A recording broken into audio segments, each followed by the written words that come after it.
the Fantasy Six-Pack Hour with your hosts, Joe Bob and AJ Applegarth.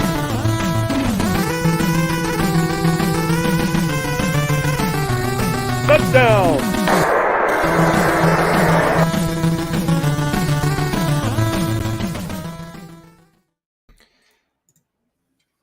All right, welcome to the Fantasy Six-Pack Hour. Howdy. Finally, for this tonight. It has been a Technical difficulties. It's been a shit show to get this show started tonight. Let's just put it that way. Yes, obviously you can tell AJ is not here yet. He's hoping to still make it. He's having kid difficulties tonight. I get it, man, but You're not making me look forward to kids one day, AJ. And then so Mike LaPlante is stepping in to join me, Joe Bond, on the Fantasy Six-Pack Hour tonight. Ooh, I'm gonna try to get myself in a better mood. Let's do this, right? We got football on right now. It is 21-17, Eagles over the Texans. The Eagles are marching down the field. They're looking like they're about to score to kind of put this one away, it looks like. Still surprisingly a better game.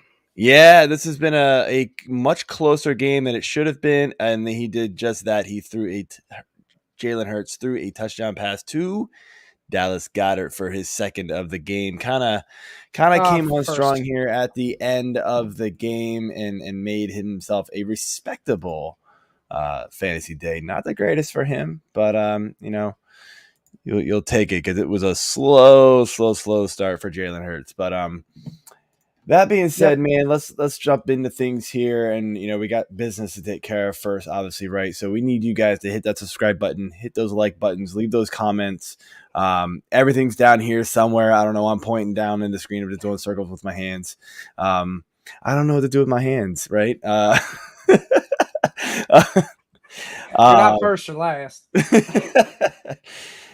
Yeah, if you're listening on Spotify, iTunes, wherever you listen, leave those ratings as well. We appreciate it, and it helps us out tremendously.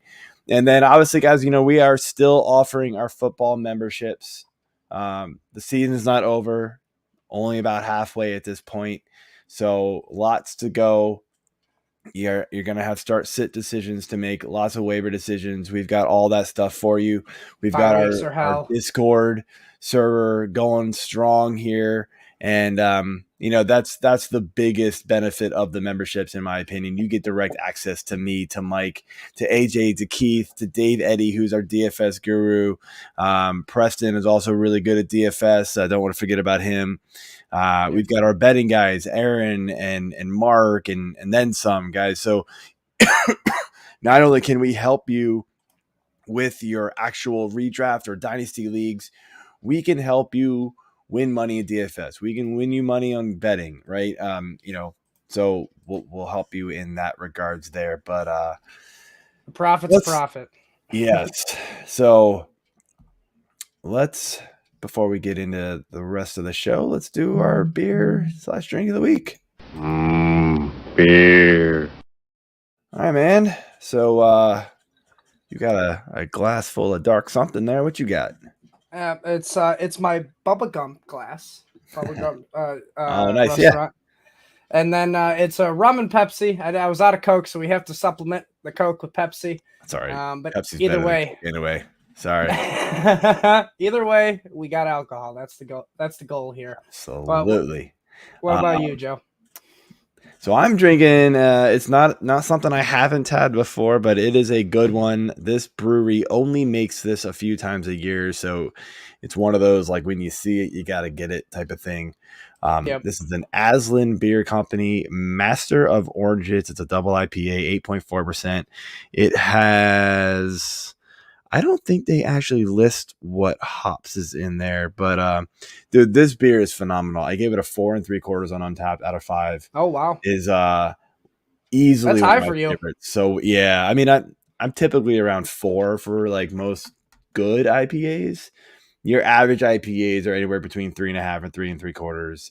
Anything less than that, like I don't really want to drink you anymore. I don't fuck with that. Nope. But like 4 3/4 is no joke. This is one of the best beers I've had. And I like the name, Master of Oranges. Cheer. Orange is my favorite color too. So there we go. All right, man. We have a comment here. Evening, Jazz. I pulled my 8-0 off with Andy Dalton. Woo! Nice, Dion. Good work, man. Yeah, he's been playing strong. So He had a great matchup against the Raiders too, allowing the most absolutely. QB So that's points. been working out well for him. Yeah, and he's gonna be in that. He's starting from now on. It seems like. Yeah, he's gonna be in that streaming category for a while. It feels like. You got 6 teams on bye. Yeah, especially this week maybe, but yeah, we'll see. I think Baltimore's pass defense is a little underrated. I know they got lit up by Miami, but other than that, man, they've actually been pretty strong. But he's definitely startable. But anyway, let's jump into what we're going to be getting into this week. We're going to be quickly going through the trade deadline, and then covering some mid-season awards. So AJ and I usually do our end of the season awards, but we thought it would be fun to kind of do like college football does their like mid-season award type thing. Like here's the people who are in the running. We'll go through that list, and then so Mike's going to present it to me, and if AJ can jump in, he'll present it to both of us. AJ and I will pick our leader of the category for the award at this point. And then I'll be the deciding vote. We'll move on for that. And then obviously our rankings review and our injuries for the week that you need to be worried about. So talk about that crazy NFL trade deadline. Wildest in 30 years, man. 10 trades pulled off. Yeah. It was pretty nuts. It was fun to see, man. I'm not gonna lie. I like seeing this, and we have, we had a lot of players move, but I wouldn't say any of them were like no in big my opinion, splashes. It wasn't like fantasy super relevant guys. I mean, you had names that we recognize, but I don't think it's like, oh man, like this is going to be like CMC type deal. It really just push some handcuffs in some different directions, in my opinion, when it comes to like RBs. So let's quickly go through the trade deadline here, and Lions kind of led the way for the day here, trading TJ Hawkinson to the Vikings for a 2023 second round pick and a 2024 third. The Lions also got a 4th rounder in 2023 and a 2024 4th rounder back. So swap of picks and the player. Steelers traded Chase Claypool to the Bears for a 2023 second. The 49ers, after the CMC deal, parted ways with Jeff Wilson, traded him to the Dolphins for a 2023 5th. The Colts and the Bills swapped running backs Nyheim Hines and Zach Moss, and the Bills also shipped a 2023 6th. Bradley Chubb was sent to the Dolphins, and then Chase Edmonds was sent back to the Broncos as part of the deal. And then, obviously not this year, but interesting, the Falcons did trade Calvin Ridley, who was suspended for the year, to the Jaguars for a 2023 5th and a 2024 4th. And that's more dynasty related, but that's big news. That's probably about the biggest splash we had.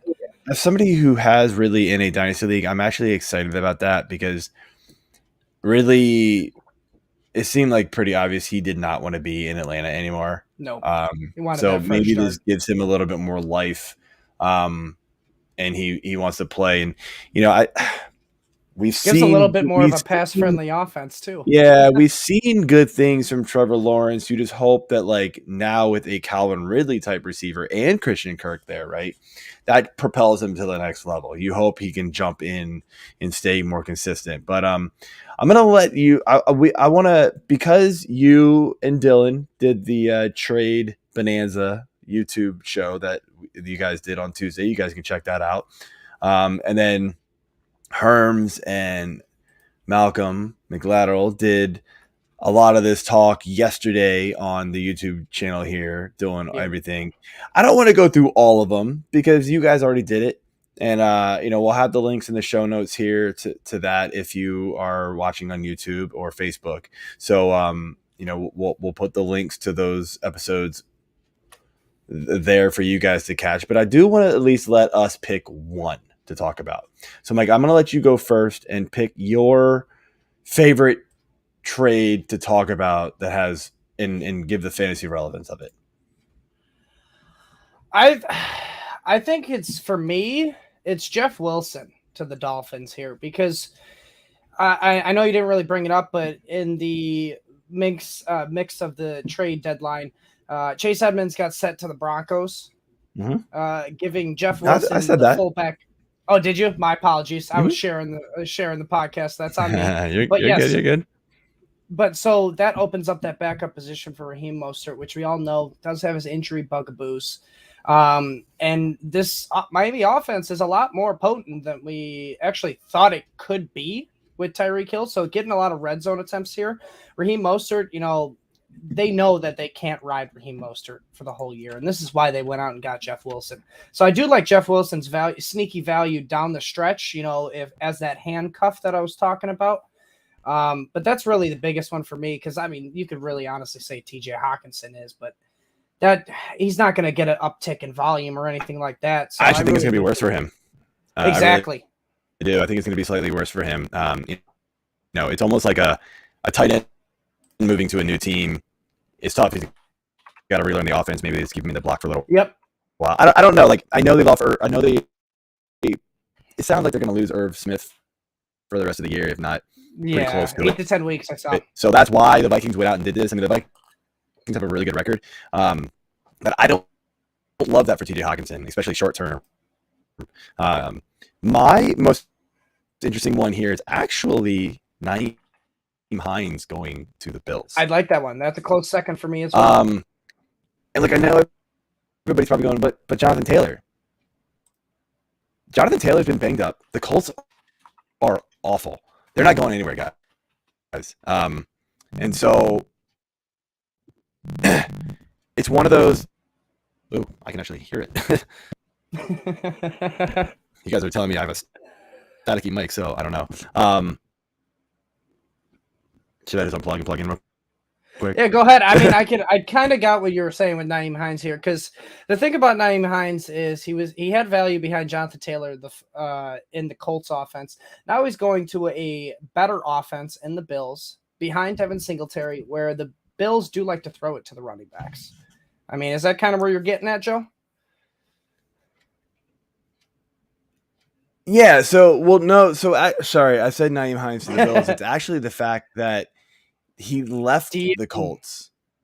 So now, and I don't care about Nyheim Hines going to the Bills. Sorry, I got off track. Okay. I was reading something else in my mind. So it's Deion Jackson. It's 10:40 at night right now, and I'm not supposed to be doing this podcast still. It's actually Deion Jackson's value. So it's actually like a snowball effect of the trade, right? Not the player actually being traded. It's Deion Jackson. The fact that the fact that Jonathan Taylor has been banged up, and so we're going to see Deion Jackson get some reps here. And yeah, come on. I know it was a game without Hines and Jonathan Taylor, but he saw 14 targets one game. So clearly he can catch the ball. He can play that Nyheim Hines role, maybe better. Who knows? And we're going to get to this obviously, but Jonathan Taylor is on the injury report. We don't know if he's going to play. So Deion Jackson needs to be picked up in all these leagues and should slide right into lineups in most cases, I think, if JT is out. So that's where my eyes went as far as the trades went, is that Nyheim Hines and Zach Moss swap. I'm not worried about Zach Moss in the Colts offense at all. I don't think he's going to amount to much of anything. So Dion has a question here. So my lineup for this weekend, Mahomes, Hopkins, Diggs, Eckler, Walker, Kelsey, ETN, Bucker, and Buffalo D. Dude, that's legit, dude. That is just be wary of Eckler with the news of the abdomen. I believe you told me before the show. So you're gonna have to pivot, obviously, keep on top of the news. But that is a stud lineup, dude. Nice work there. Gotta love Hopkins coming back. Yeah, that is working out pretty nicely. So, all right, man. I was really hoping AJ would be here for this, but we're just gonna have to truck along without him. So we're gonna get into our mid-season awards. So I think, Mike, you can explain how we're doing this, and so you are running the show here for this part. Yes. So we thought of, like you said, the college midseason type of things. We want to kind of see who's leading the pack here in the races. And we kind of grouped together just 3 awards here. We got MVP for each position. We got comeback player / most improved player in each position. And then obviously your biggest busts in each position. And that one's probably going to be the most fun. Let's be honest. But so the premise was I was going to ask you and AJ what your thoughts were, and I was going to really be the tiebreaker if you guys couldn't find an agreement on some. But I did get some, in my opinion, some good candidates here for our quarterbacks, running backs, and wide receivers. So let's just start right away with our quarterbacks. All right, and let's start with the MVP category. All right. So we got 4 candidates. Yeah, we got 4 candidates here. We got Jalen Hurts, who had an average draft position of 62 preseason, going as QB6. Yeah, Lamar Jackson, ADP 46.5, going as QB4. Josh Allen, 22.5, QB1. And then Patrick Mahomes, 32.5 at QB2. All right, now how we're sitting at this realistically before, going into the Thursday night game with Jalen Hurts, he's QB2 on the year with 172.2 total points, averaging 24.9 a game, and a total of 16 touchdowns on the year.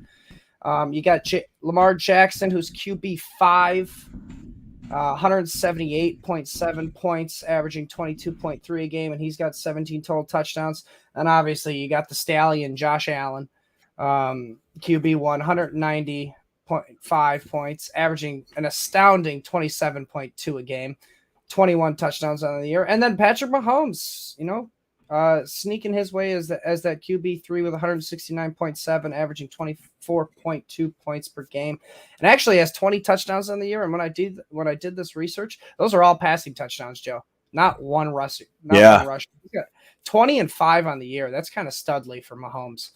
But those are your 4 options here for your MVP at QB. I'm kind of curious your thoughts of where you're heading on this one. So as far as most valuable player, and I say this every year, I do add into my formula for it, if you want to call it that, draft capital, right? How much draft capital did you have to put into these guys, and what are they returning? And that's not the only thing.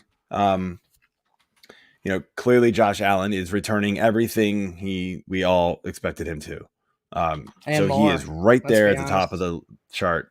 For me, though, is Jalen Hurts. I mean, he was going QB6. I saw him go even later than that. I think the QB6 really started, his trajectory started going up as the season got closer. And so Jalen Hurts for me, because, you're saying QB6. I saw QB8. I saw QB7, 8, 9 at times. And he's only, 2.5 points behind, 3.5, if I can do 2.5 points behind per game, Josh Allen. And, you think about all the players you could have drafted where Allen was being drafted. We talked about this before the show. You're looking at those late round second round receivers, late round, second round running backs, the Tyreeks that were going around that range in some drafts. You were able to take those guys and still go get Jalen Hurts and you really cleaned up to where you had to draft Allen really early, and you had to pass on those guys. And yes, you could have gotten lucky later and taken a Damian Pierce, right, who was going a little bit later, and guys like that. But I just liked being able to get Jalen Hurts a little bit later. He was a guy I was trying to target in a lot of leagues, but I'm in a lot of really savvy leagues, and a lot of people thought the same way I did. After all the other running quarterbacks went, Lamar, Mahomes, Allen, blanking on other guys, but Murray. Murray, all those guys went. Jalen Hurts started creeping back up more and more and more, and that's why he was taken off the board earlier than what his midsummer ADP was. So I think we have AJ here. So AJ, Hey, I'm going what's to up, bring AJ? him in. Yeah. Let's switch here. How's it going, AJ? AJ. So, get you caught up, man.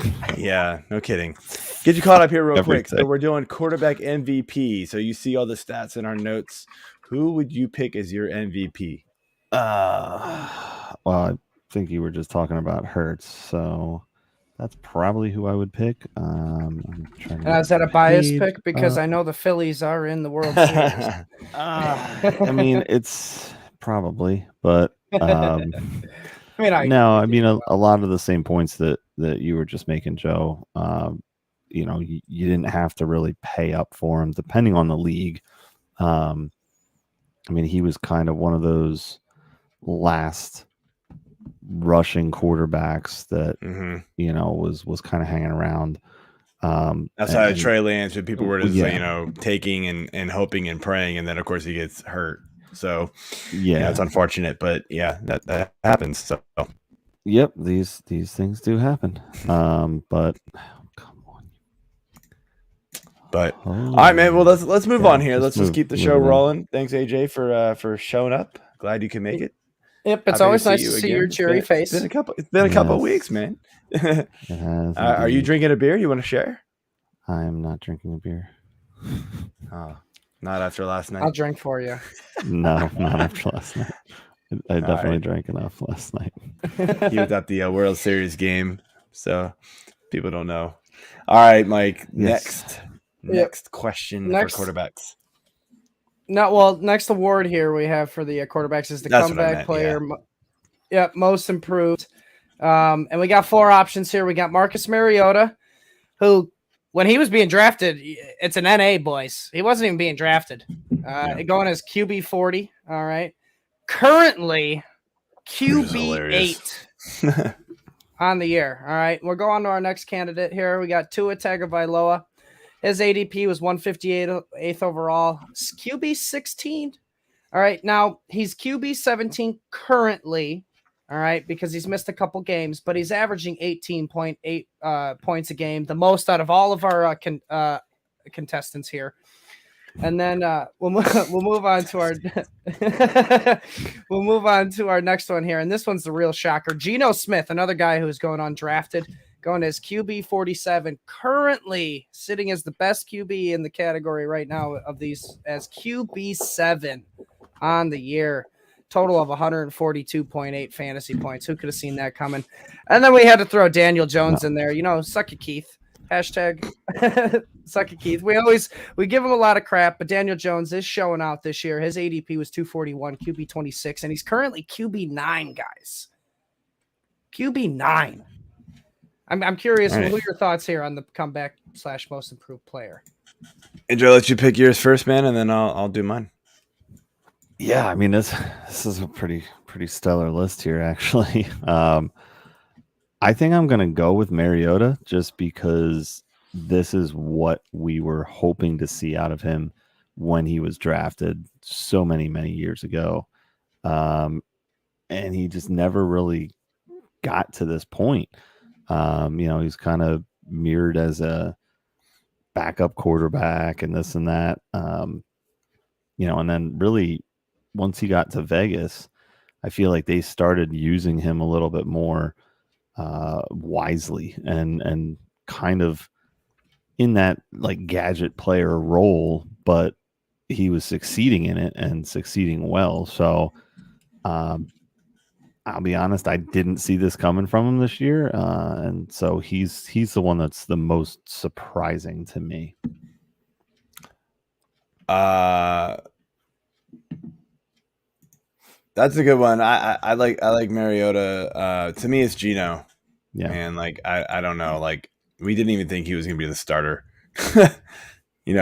They traded for Drew Lock, so you just kind of assumed that he was gonna get the role, and then Geno Smith beat him out. And yeah, he's been a little up and down, but QB8 or QB7 or depending on what scoring list you're looking at here, like that's pretty incredible. Whoever would have thought Geno Smith would be even in the top 15, top 20 even. I mean, it's just not a good quarterback for so many years. And he's really turned it on. He's 32 years old. He's kept DK Metcalf and Tyler Lockett,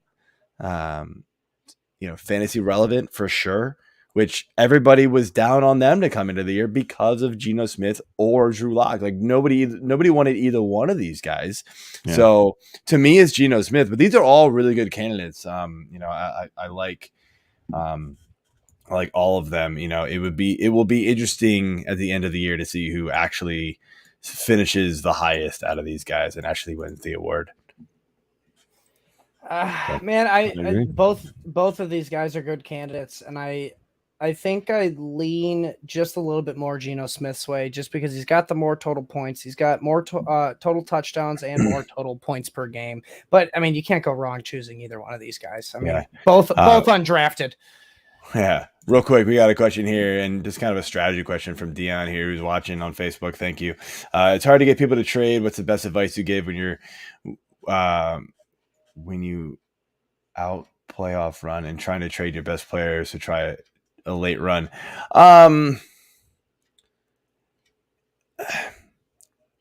Trading can be, it really is like, I'm in a lot of leagues where they just don't trade, and there's just almost nothing you can do about it. Everybody overvalues their players, and there's just almost nothing you can do about it. To me, the best way to trade is you really need to find what you are trying to upgrade, and then find a position of strength that you have. So say you have a lot of running backs, and you need to go find a team that fits what you need. So if you need receiver and you have a lot of running backs, you need to go find a team who needs running backs and has a lot of receivers that you are interested in. That's the team you initially try. It's all about team needs and fit. That's the easiest way to try to make a trade. But it can just be tough, man. Like there's just a lot of people who just don't like trading. They think you're just trying to get one over, pull one over them. They don't trust it. I'm in leagues like that, and so this is hard. I don't know, AJ, if you got any other advice. No, yeah, I think definitely agree with just finding what you need and making the right fit. Like don't try to force a fit on somebody's team if they may have a better receiver if you're trying to give up a running back than another team who's also hurting in the running back area. Don't always shoot for the best possible player. Shoot for the best fit. So don't over ask. I know a lot of people who man, they just you've really got to. I get not starting with your best trade offer, but you can't go try to trade like a fourth running back on your team who is maybe flex at best for like a clear wide receiver 1 or 2. Like that if somebody offers me that, I don't care what they offer me next. You're done. I'm not trading with you. You've just completely insulted me. You got to at least give a respectable first trade offer or discussion if you can discuss with these people. Yeah. But anyway, moving on, Mike. Let's do it. All right, on to the fun category, the biggest bust. Our first Our first candidate, and probably the obvious winner, but we got to have candidates here. Russell You're not Wilson. supposed to throw bias into this, man. It's my bias. Come on, commentator. I'm not the one deciding here. I'm just the deciding vote. You're just the voice of the sky, man. You're not supposed to be doing bias. This is like the ESPN guy announcing the Heisman, going like, and the obvious winner, who really should be, blah, blah, blah, blah. And then all these other guys. You could make a case for the second guy here, because I am an owner of the second guy. Oh, my gosh. But first candidate here, Russell Wilson, had an ADP of 74 and a half, QB 8 going into the year, and he's sitting at QB 20 for the year, guys. Just brutal.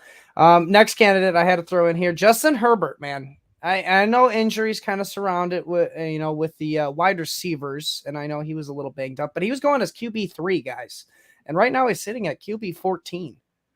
So I mean that's a big discrepancy in your draft value. And then Matthew Stafford, he was going as QB 13, which I know late in drafts it is what it is. If you punted on QB, this was your guy. Hopefully you got Geno Smith, because Matthew Stafford's sitting at QB 24 and it's not looking great.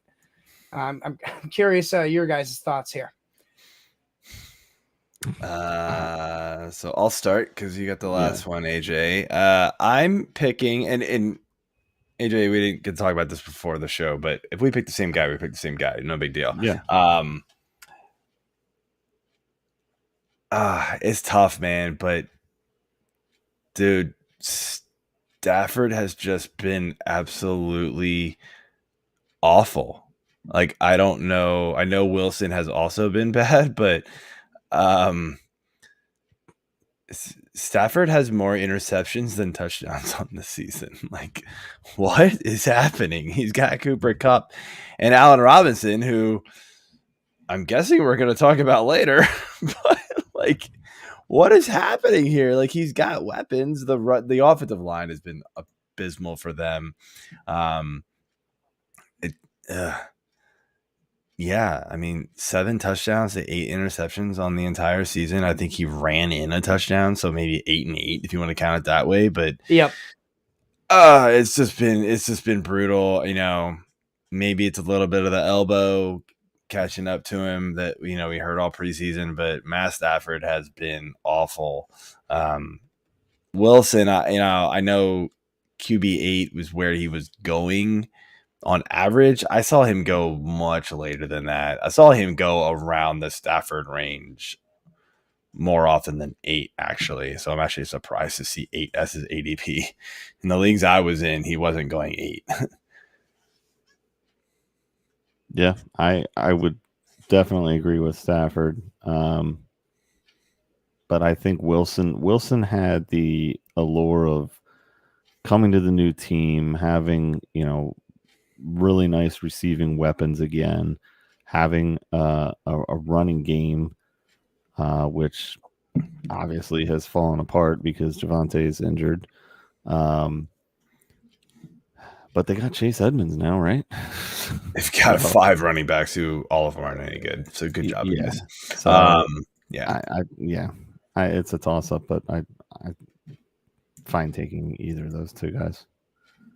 I get why you threw Herbert in there, Mike, but I mean, 17 points isn't what you want from him, but it was the ADP. That's why. Not absolutely sinking your team. Like, he's at least startable, right? Like Russ and Stafford, they're not even startable anymore.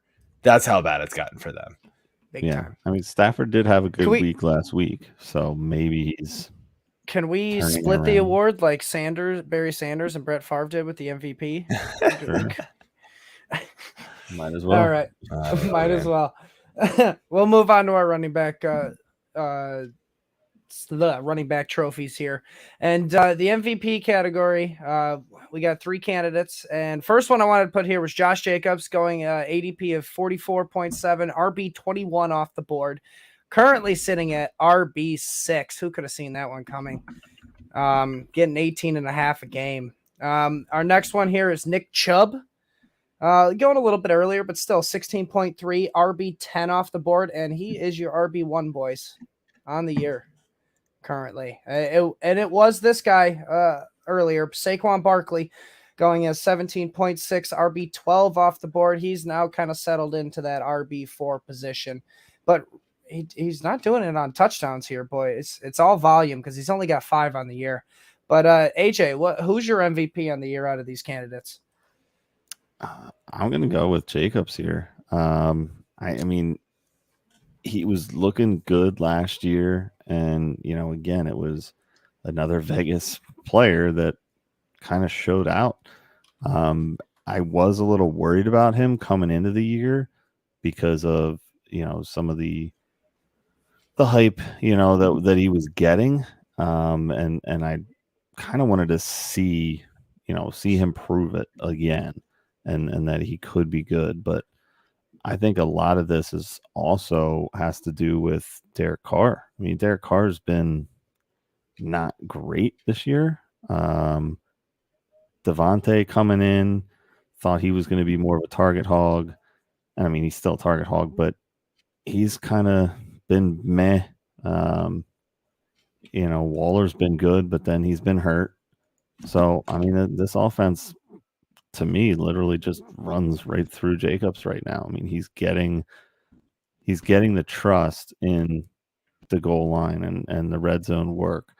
And that's what matters in my mind. I mean, you can get the yardage and get volume throughout the game, but if you're going to get more points and get opportunity, that's where it's got to come in.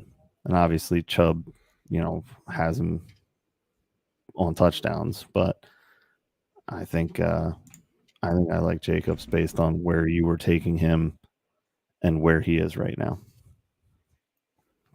Yeah, I like that one. However, I'm going to say Saquon is my MVP. And the reason for this is that there were so many people out there, and I was sort of like 1 foot in the boat, 1 foot out, especially near the end of the preseason. I didn't quite know which way I wanted to go with it, and I did move him up my rankings, but it's Saquon Barkley. There were so many people that were, I'm done with this guy. I never want to draft him again because he completely burned him 2 years in a row. And I get it. And with a Daniel Jones run offense again, it was, even if he does stay healthy, how good can he be? Because the few games he was, and I'm doing air quotes for those listening only, when he was healthy the last couple of seasons, the few games, he wasn't good. But he has looked spectacular this season so far. He had been RB1 already at some point this season. Nick Chubb has overtaken him mainly due to touchdowns. He's got double the amount of rushing touchdowns. And that is going to hold Saquon back a little bit, the scoring opportunities in that Giants offense. But Saquon has outperformed even the optimistic people that on Saquon. I don't think there was a lot of people super optimistic on Jacobs, so that's kind of where he was. But Saquon has outperformed even the optimistic people on Saquon, and I know Davis Pang for Fantasy Six Pack was one who really liked Barkley, and I think drafted him a bunch in best ball and is just reaping the benefits of it because he got him late in he was drafting him at the end of the first round when people weren't doing that, and he was right, and I didn't have him quite there. I should have listened to Davis, obviously, because he's been good, really good. So next comeback player, right? Yep, we live and we learn. But now we got our RB comeback / most improved player, and we got some contestants here that'll probably shock you. Ramondre Stevenson going at 96.9. We'll just call it 97 ADP. RB 37 off the board. Would you believe it if I told you he's RB 7 currently? Yes, that's quite insane. I would believe you. He's been a monster. Big time. And then our next guy here is Tony Pollard. All right, ADP 83, RB 32 off the board. He's now sitting at RB 15. But the big reason I put him in here is because he's averaging at 12.3 points per game. I know he just had an explosion of a game, but still solid numbers for a guy you're getting at RB 32. And then this guy has just been killing it. Jamal Williams for the Lions going at ADP 148, RB 51, guys. He's now RB 12. RB 12. He's got 8 touchdowns on the years. I mean, Joe, who's your candidate here for the This one's comeback player tough of the year? because here's my thing. So I'm gonna pick Stevenson mainly because yes, some of his is due to injury to Damian Harris, but he has outperformed Harris when they are both on the field leaps and bounds, especially the last couple of weeks. He finally realized after Harris came, we missed that one game. Stevenson's the guy. He can do everything, and he is really good. But I'm just going to tell you quick why I'm not going to pick Pollard and I'm not going to pick Williams, despite how good of a season. Pollard I'm not picking because Zeke is still there. They're going to run Zeke down everybody's throat, or at least try. It doesn't work anymore. Pollard,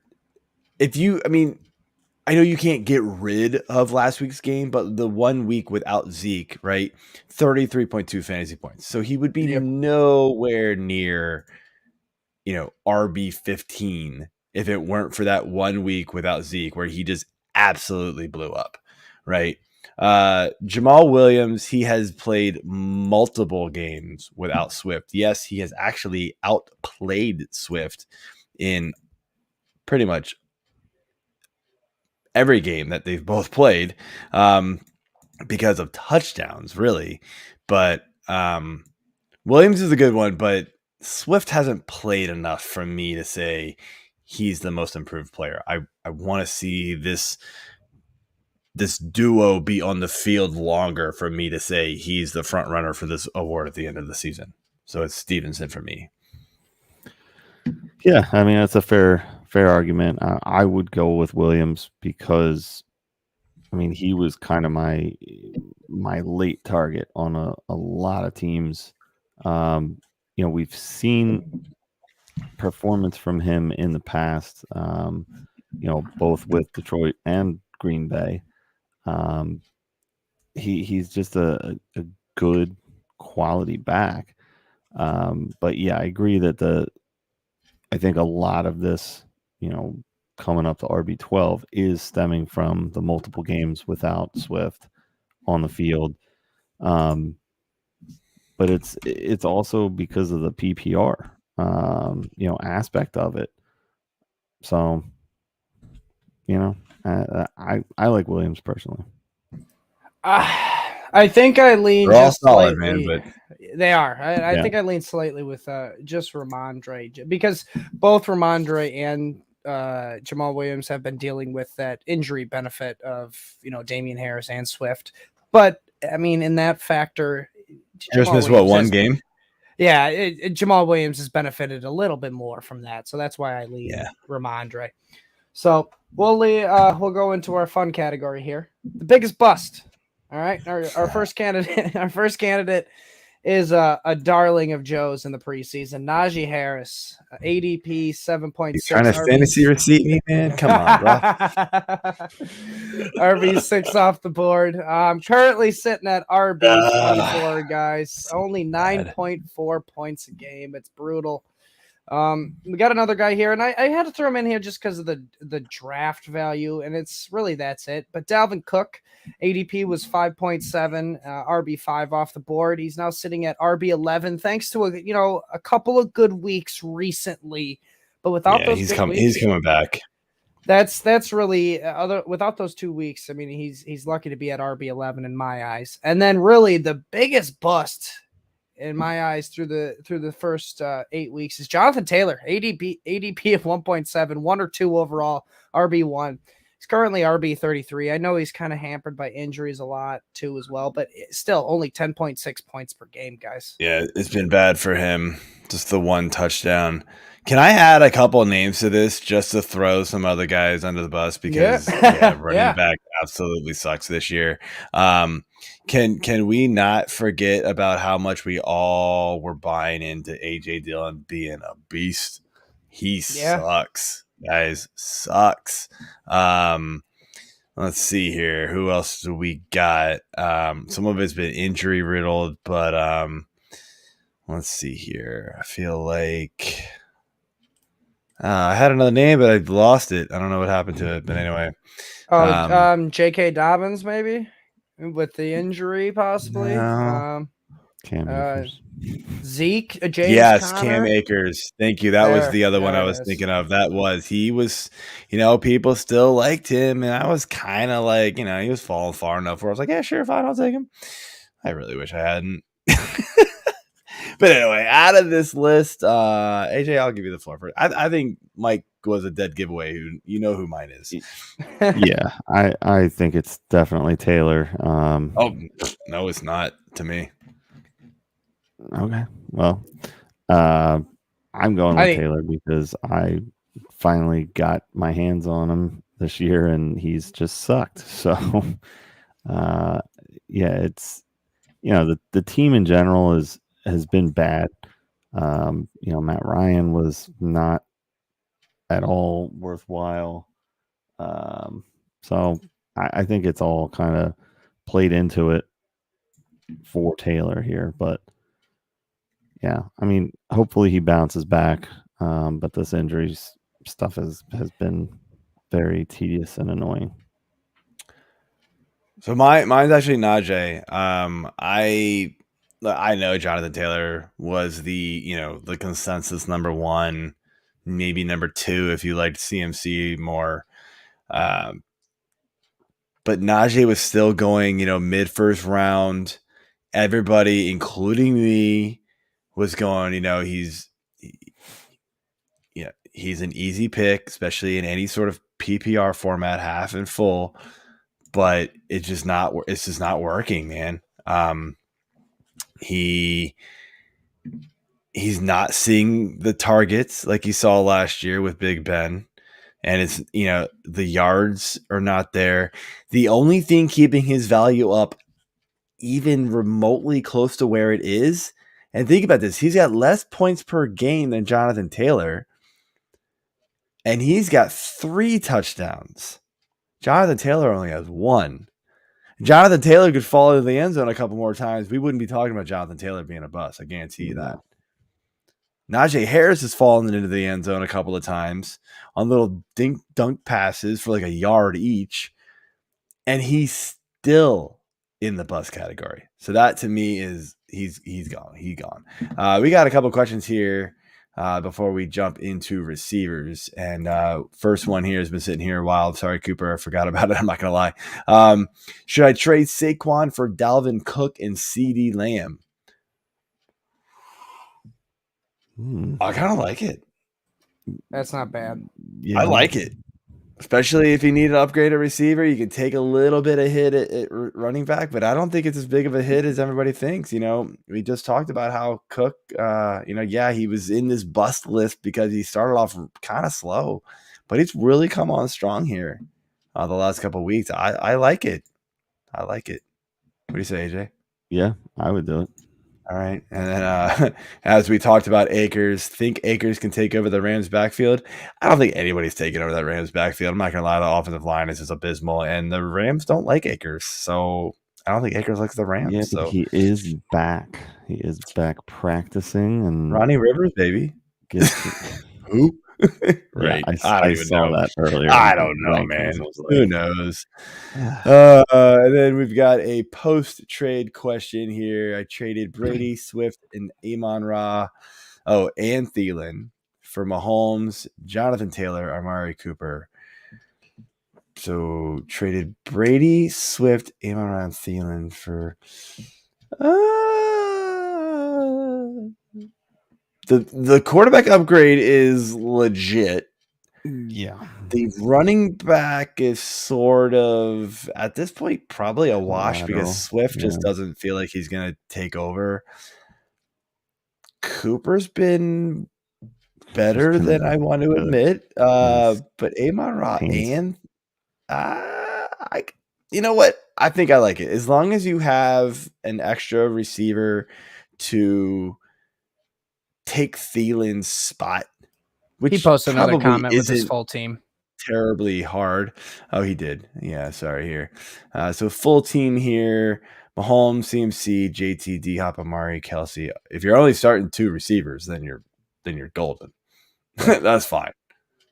You won that trade. I like it. Damn, your running backs are filthy good. ETN and Damian Pierce. Holy cow. With CMC and JT. JT might be running back 4 on that team right now. Oh my gosh. What do you think I should do? I don't know, man. If you only need to start 2 receivers, then I think you're in good shape, honestly.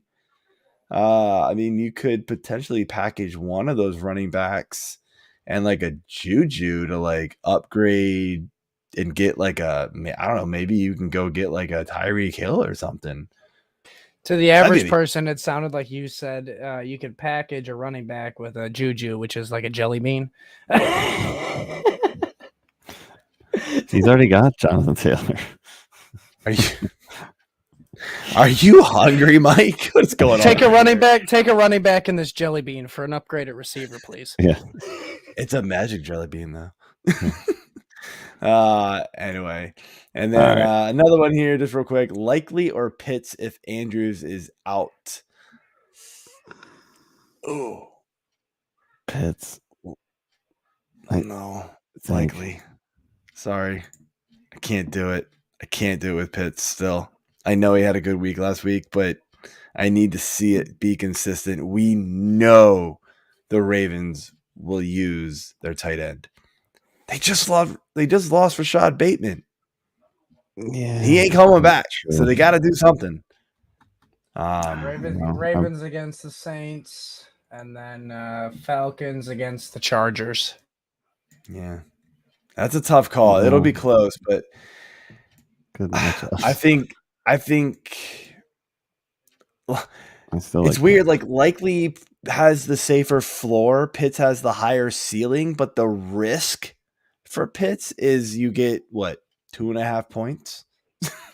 Likely probably at least get you 6 if he just plays the whole game.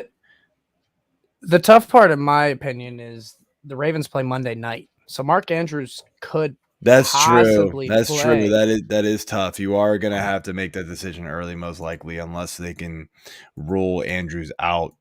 But he's not practicing, so that's tough, man. I would think that I wouldn't be surprised if he doesn't play since they're on the bye next week. Give him another week to really just get himself right. Yeah. That's tough because, you're going to have to make that call on Sunday. So, all right, man, let's finish up here the receivers and then rip through the rankings and stuff and close this one out. All right, so for our MVP for receivers, we got 4 candidates here. We got Tyreek Hill going at ADP of 20, wide receiver 7 off the board, currently sitting at wide receiver 2 with only 2 touchdowns on the years. That's the amazing part. Stephon Diggs, ADP of 14.6, wide receiver 5 off the board. He is your wide receiver 1, guys. All right, now Joe's favorite player of all time. This is true, barely. Joe's favorite player of all time, Amari Cooper. ADP. You draft him at least. ADP of 66. Wide receiver 27 off the board. He is your wide receiver 8 on the year, guys. And then we got Jalen Waddle. You had to throw him in here too because of his ADP at wide receiver 19. He is currently wide receiver 4. I just want to say something before we answer. How crazy is this discrepancy of like the top receivers? Diggs and Hill have 145 points each. Wide receiver 8 has 102. That is a massive drop off. Like what? Yeah. I mean, like it sounds real nice when you say wide receiver 8, but it's 12.8 half PPR points a game. That's okay. That's fine. Like you'll take it, but holy cow, Hill and Diggs are crazy good right now, and mine's gonna be Hill. I'm just gonna say it right now, the draft stock that you had to spend on Hill to get how is it 18.1 points per game at 20.8? Oh, the Bills have had the bye week. That's right. That's right. Yeah. I still think it's Hill. You had to spend almost a full round. It's it's technically 6 picks later, but I saw Diggs go at the end of the first round in a lot of leagues, maybe super early second round, and Hill go at the back end of the second round. Like you could get Hill on the turn in a lot of leagues on the 2-3 turn. So that's why I take Hill. Is just there's not much of a difference between these two right now for fantasy points, and you had to spend just slightly less on Hill. Okay, fair enough. As much as it pains me to say it, I think I'm going to go with Cooper here, because not only is he kind of bucked the trend of I know of what we always talk about every year, consistency, but he's doing it with a career backup quarterback in Jacoby Brissett. I'll say this though, his consistency is better than it has been, but still not great. 1.7 in week 1, 0.9 in week 4, 7.4 in week 7. That's standard points. Sorry, I need to switch up to half, but it's not going to be much better. Trust me. 3.2, 1.4, and then 8.9. So he hasn't been super consistent, but he's been more consistent. Yeah. He also hasn't had his 40.5 point game yet. So it's coming. Maybe it's Jacoby Brissett, so I don't know. I mean, Brissett's played pretty well.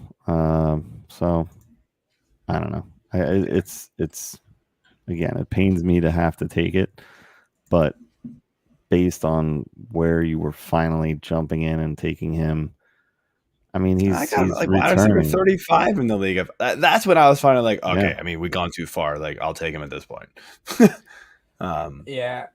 Exactly. I think those are both very good options. I can definitely see the case for the ADP with Amari Cooper, but I think I lean Tyreek Hill just a little bit more here, just because he has 2 touchdowns on the year, guys, and he's averaging 18.1 points a game. Yards. Yeah, so nuts. He's going to get some positive regression with these touchdowns, and he is going to be taking over probably that wide receiver 1 spot here soon. So I think I lean Tyreek Hill just a little bit more.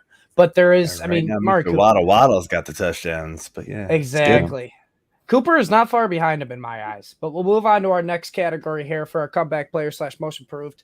We got 4 candidates. We got Christian Kirk. He was going as wide receiver 42, guys. How disrespectful for your wide receiver 14 currently.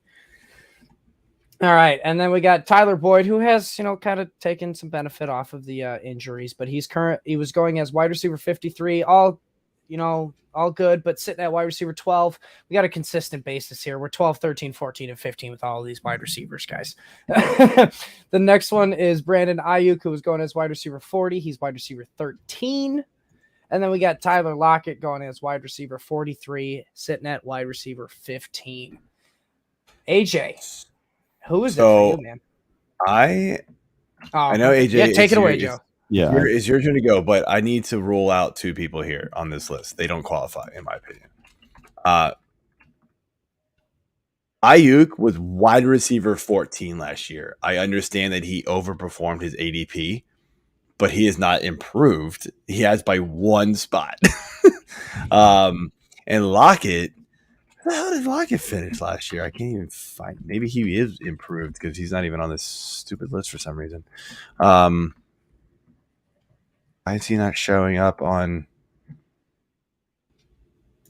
the this rankings list, the scoring leaders list for receivers? What's going on here? Watching game. Tyler Lockett, where did you go? What is? I have him at wide receiver 13 finished last year and half. Yeah, I don't know why. For some reason, the list I'm looking at, he's just non-existent for some reason. The reason I put them here though is because they were just being written off in the preseason. Oh, I get it. With their I ADP. get it. But anyway, AJ, you can give your pick. Despite what I'm going to go with Kirk here just because he's been awesome. 4 I know why. I touchdowns. Filtered it by postseason.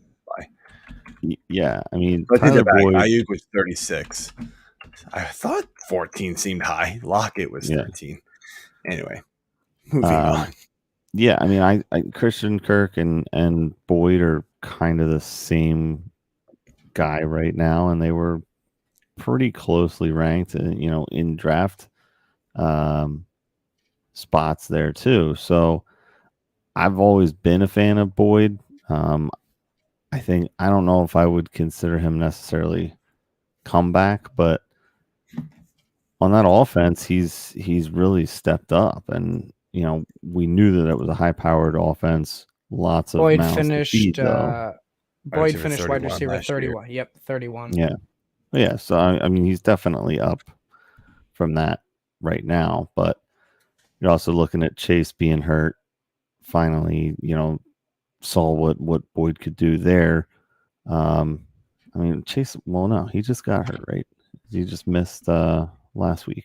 Chase just got hurt, but T. Higgins was dealing with some injuries Higgins was earlier. out too. That's right. Yeah. So his is kind of a little more opportunity based in my mind.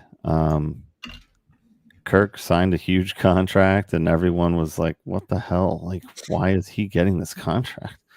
And he's lived up to it for the most part, and still kind of shoddy play by Lawrence. Can I have a write-in vote? Go for it. And it's Curtis Samuel. Dude, who thought this guy was going to do anything this year? I contemplated putting him in. He's kind of slowed down as the season has gone on. But I mean, this guy is just a PPR monster. Like, he's seeing so many targets. He's got double-digit targets in 2 games, 9, 7, 8, 5, 8, and 4. Like, he's wide receiver 24 in half PPR league. Not fantastic, but like the guy was being, I don't even know what his ADP was. I didn't even look at it, but like, it's just, I mean, the guy was barely being drafted in most leagues from what I can remember. So yeah, I think that would be my write-in vote. I really think we're going to talk about him at the end of the year and be like, the hell did this guy come from? Curtis Samuel was going off the board at 239.5, wide receiver 85. There you go. So yeah, basically not drafted. Let's put it that way. That is pretty much not drafted, guys. All right. Finish off these awards. All right. Now I got a few more candidates in this category because I mean, I'm gonna, I got to talk about my guy I put in here as well. But biggest bust for wide receivers. First off, we got Michael Pittman. He was going at wide receiver 12. He's sitting currently at wide receiver 22, struggling in that Colts offense, just like Jonathan Taylor. We got DJ Moore here going as wide receiver 14, currently sitting at wide receiver 23. And let's be honest, this is boosted up after the past couple games he's had. Then we have my preseason darling, who I thought was going to flourish with Russell Wilson. Cortland Sutton is going as wide receiver 17, and he's sitting at wide receiver 35. It's not good. Only has 1 touchdown in the year, averaging 8.8 a game.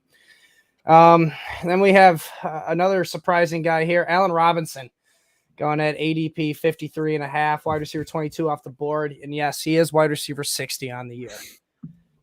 And then this one I had to throw in here just because of where he was going. And I honestly think the past couple games with Heineke has boosted him up. But Terry McLaurin going as wide receiver 15. He's currently at wide receiver 20. But like we said, it's because of Heineke coming in that's really boosted his value.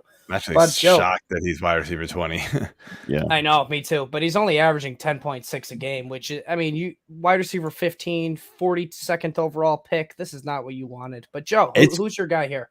If anybody's watching this, as he was talking that I was pointing to myself because this is my guy, Al Robinson. This is the dead giveaway. Like, I was so high on Robinson moving off that Bears abysmal offense and like getting new life in a McVay Stafford offense, and it just I don't get it. He runs, he's on the field for like 95% of the snaps.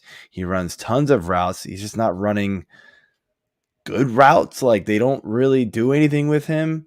And then they try to run all these like little like fade routes in the corner of the end zone with him. And I'm like, that's not his game. Like, what the hell are they doing with this guy? And it's killing him. And obviously, we already picked Stafford as or at least I did. I picked Stafford as the biggest bust quarterback. So there you go. You got the duo of biggest bust quarterback and biggest bust receiver right there. Yeah. It is very hard to argue with Robinson because again, I was pretty all in on him this year, and not enjoying it. Yeah, man, I was loving it. I was actually like taking him ahead of ADP and yeah, brutal. That was Like me with Sutton. I know that some of my feeling. teams. yeah. I mean, I was think, in on something in a few spots too, man. I unfortunately have a lot of DJ Moore, a lot of Sutton, a lot of Robinson. I have like one share of Pittman. I don't have any McLaurin just because I didn't really believe in the Washington offense at all. So I just stayed away. You don't believe in Washington at all. Let's be honest. Yeah.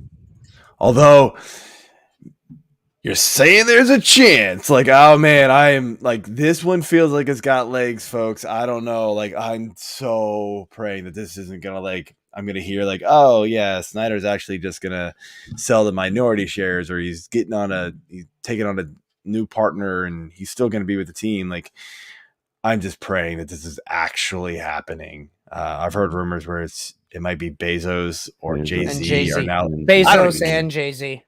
Clearly, I just don't care. Just get rid. I don't know if I really care for that duo, but like, it's not Snyder. Like, yeah. I've said this many times. I will go out and buy like 5 different things with the Washington Commanders logo on it. The second he sells the team, I will be wearing them on this show constantly. All my stuff behind me. I want to see a tweet. I want to see a tweet with you and some Washington Commanders gear. My! It will 100% happen. I have so much old Washington gear that I just refuse to wear and show off anymore. I want nothing to do with Snyder. They actually, sorry to go on a little tangent here. They actually called me. The Washington Commanders, like PR people, called me. They were like trying to get me to buy tickets. I guess I'm on, I used to be on their ticket list or whatever. And I literally told them, I'm like, I refuse to. I was like, I haven't been to a game in probably 4 years. And I just refuse to go. I've refused to give money to this team while Snyder is part. And this woman actually, which kind of cracks me up, was trying to defend this team. Like, oh, with so-and-so in charge, we're now trying to be the gold standard. And I'm like, man, you are reading from a script easily. I'm sorry you need money this badly, but you do not believe this. Like, wow. Anyway, let's get into our rankings. Everyone's got to make a paycheck. Yeah, I feel bad for her because, like, you could tell she didn't really believe it. And as soon as I was just like, yeah, sorry, it's not going to happen, she's like, okay, bye. Okay. She stopped trying pretty quickly. All right, let's jump into the rankings here and finish this off here. All right, so starting with the quarterbacks here, the one I wrote in was, a lot of your rankings are really in line with the ECR this week. So, there's a couple flip-flops here and there, but no, like, real big gaps. So keeping kind of rankings it's hard aside, with 6 bye-week teams. Well, yeah, definitely.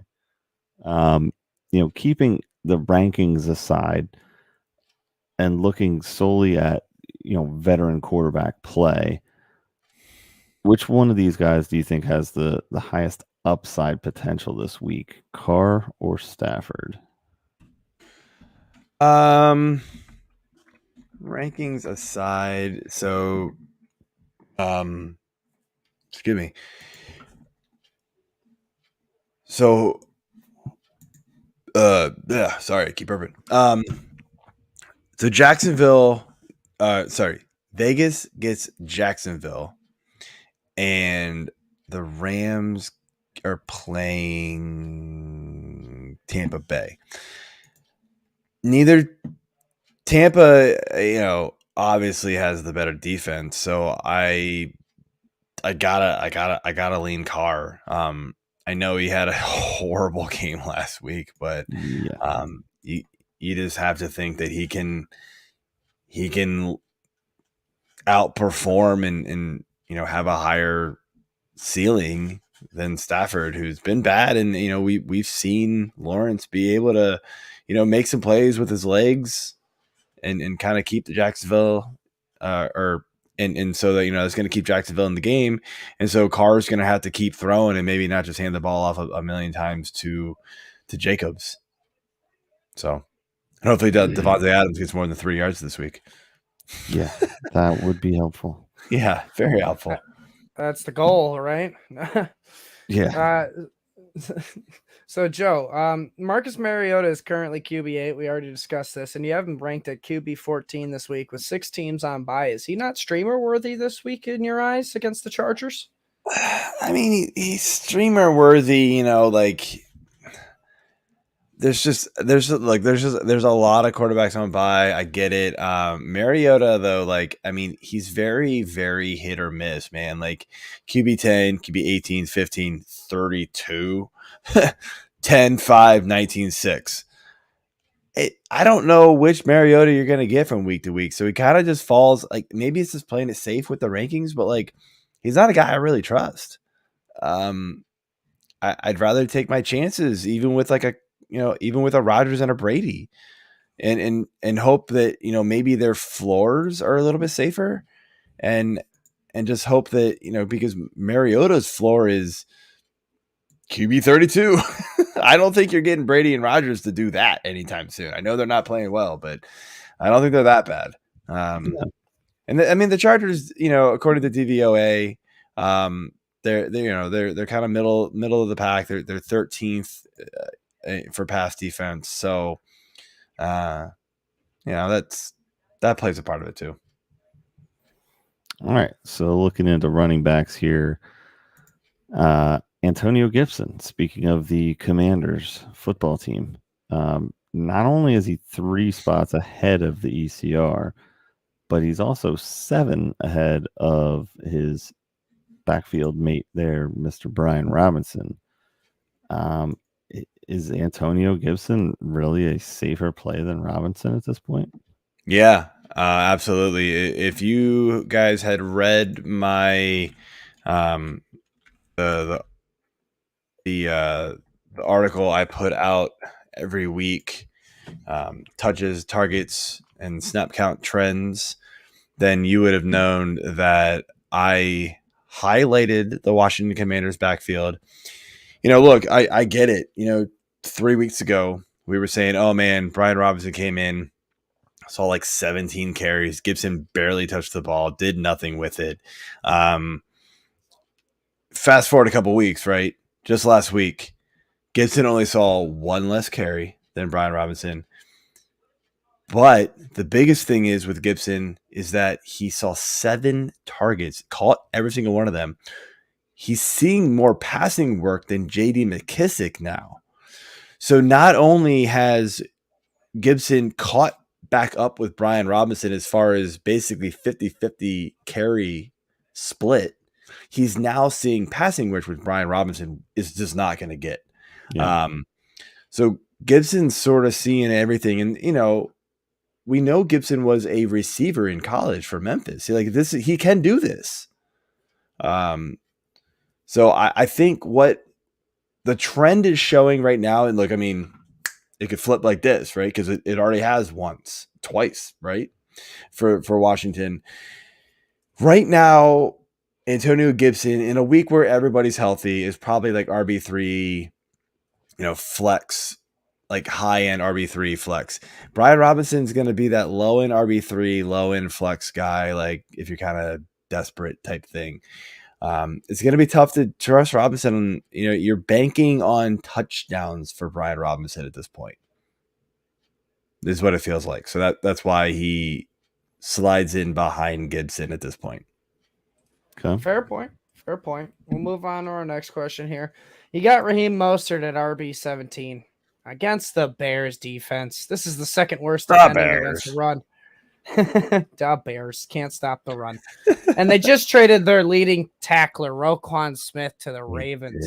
Who's going to tackle Raheem Mostert to make him RB17? Kind of explain your thought process here.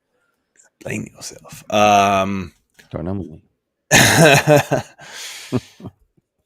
Yeah, I think not only the Bears' leading tackler, but the NFL's leading tackler. Yeah, no, I get it. I think a lot of this is that, honestly, Mostert's just a guy, man. Like, he doesn't see passing work, not enough to matter. He sees plenty of carries, but now you got to worry. Like, look, they did not like Chase Edmonds, and that's why they traded him. But they brought in Jeff Wilson, and clearly, you don't trade for a guy if you don't want to use him. Maybe Jeff Wilson isn't going to be heavily utilized in the very first week, but running backs can come in and he can see 5, 6, 7 carries week 1 and be fine. That's more than Edmonds was getting. So, like, that's already cutting into his work. This team's just they're pretty reliant on Hill and Waddle.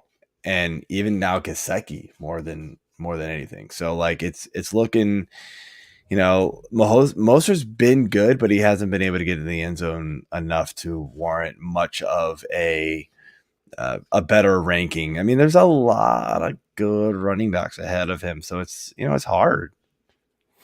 It's hard to move him up. Yep. All right. Receivers. We've got Mr. Gabe Davis, slightly lower than the ECR by 4 spots. What gives? What's the deal here? You no longer in the Davis train? Let's be real. Like, Gabe Davis, like, unless he breaks like a big play, he really hasn't done much. Yeah, we liked 6, 6, and 7 targets the last 3 weeks he's played.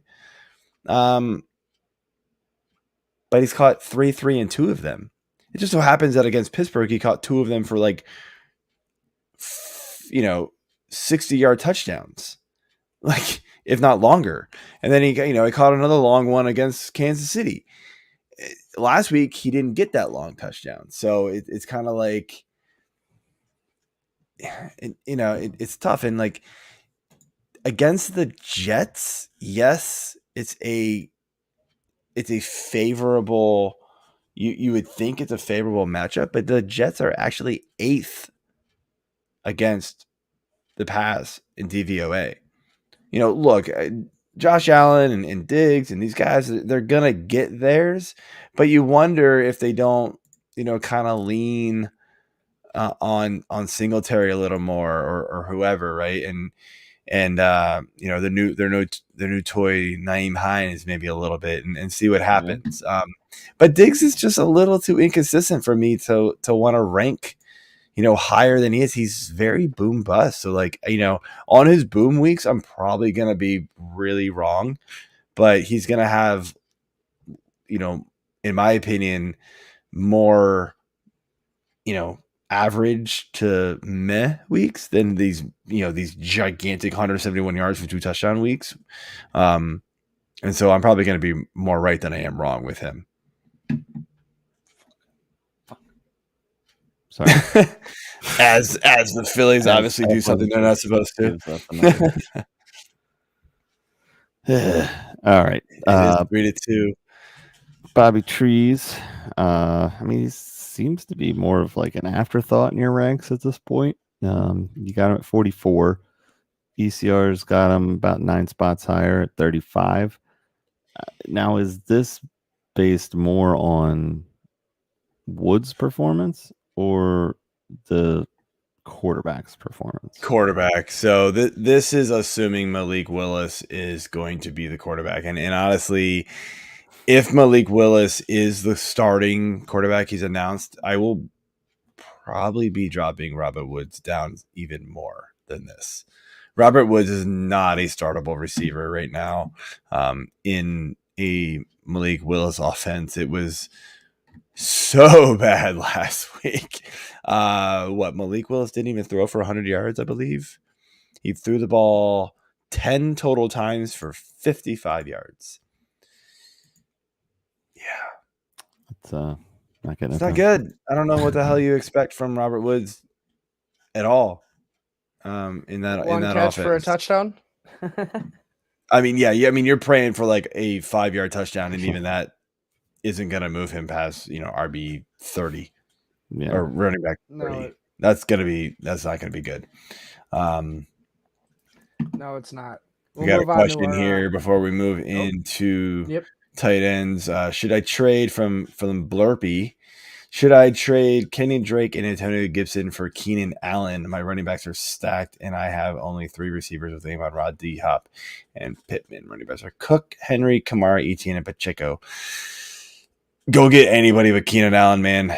I get it, but I mean Keenan Allen. I've got Keenan Allen everywhere, and he is one of sadly many reasons, but he is a large reason why a lot of my teams are in the wastebasket, man. Like it's bad.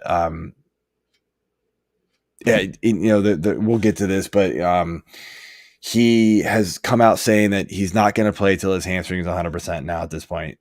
He needs to go out full, and he had a setback in the bye week, so like it sounds like he's not going to play again.